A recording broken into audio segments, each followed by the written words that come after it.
If you've been trying to lose body fat, particularly that stubborn body fat around your belly, you've probably been told a whole host of exercises to follow. Well, my clients not only all do this one exercise, which pretty much ensures they lose 5 to 10 kilos of body fat, they also get rid of that very much unwanted belly fat.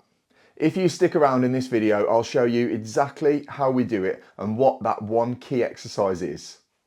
Oh, and if you'd like to get my free 7-day fat loss training course, head over to Instagram and comment the word fat loss on any of my posts and it'll be sent straight over to you.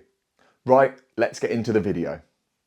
So you're probably expecting me to start talking about some kind of fancy crunch or plank or leg raise or some other core exercise that maybe you've heard of in the past. But the reality is none of those are going to help you lose that stubborn belly fat. In fact, it's almost impossible to target a specific area when it comes to losing body fat.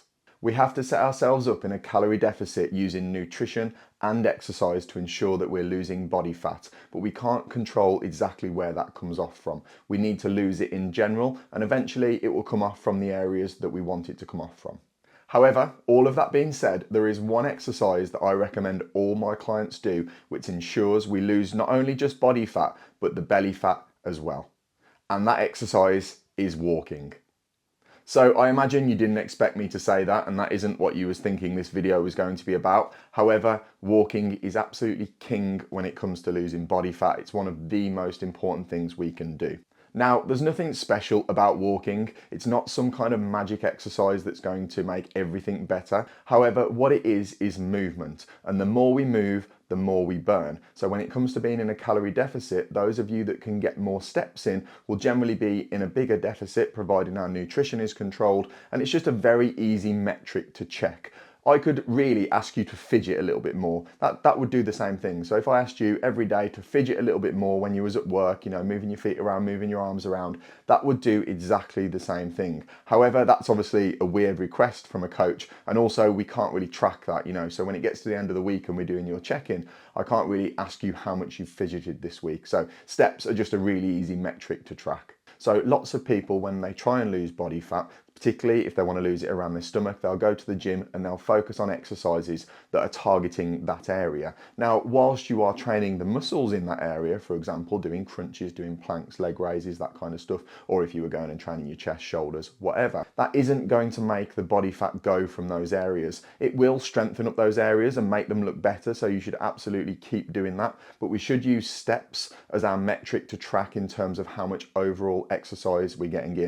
One thing's for sure, the calories we burn through walking or through steps far exceed the calories we burn in the gym. If we take a whole year, for example, somebody who's trained 3 or 4 times a week, but maybe only done 3,000 or 4,000 steps a day, versus somebody who maybe hasn't trained that often, maybe once or twice a week, but has done 10 or 12,000 steps every week or year, the person who's done the higher steps will lose way more body fat than the person who's trained more, but not done as many steps, because the overall calories they will have burnt will be higher. That is, of course, providing they've controlled their nutrition. We already know if we don't control our nutrition, none of this really matters, really, because we'd be gaining weight. So the bottom line really is, if you want to lose that belly fat, one, you need to control your nutrition. You need to make sure you're in a calorie deficit, but you also need to make sure that your steps are as high as possible. And that doesn't have to be 10,000 steps a day. It just needs to be as high as possible. If you're doing 2,000 or 3,000 steps a day, let's aim for 5, 6, 7,000. If you're already doing 5 or 6, let's see if we can get 8, 9 or 10. Okay, so it needs to be as high as possible. I generally say for great results, we need at least 8,000 steps a day. It takes around 7 minutes to get 1,000 steps in, 7 or 8 minutes, depending on how quick you walk, obviously. So if we break that down, it's quite easy in the day to see, right, okay, where can I get 7 minutes in, or where can I get 14 minutes in to get these extra 1,000 steps in? And providing we combine this with tracking our calories and making sure that we're hitting an amount of calories that ensures we're in a deficit, we will lose body fat and we will lose that stubborn belly fat that everybody wants to get rid of. So if you like this content, please drop me a subscribe. If you're not already doing so, head over to Instagram and drop me a follow. If you have any questions, drop me a DM and I'll be happy to help.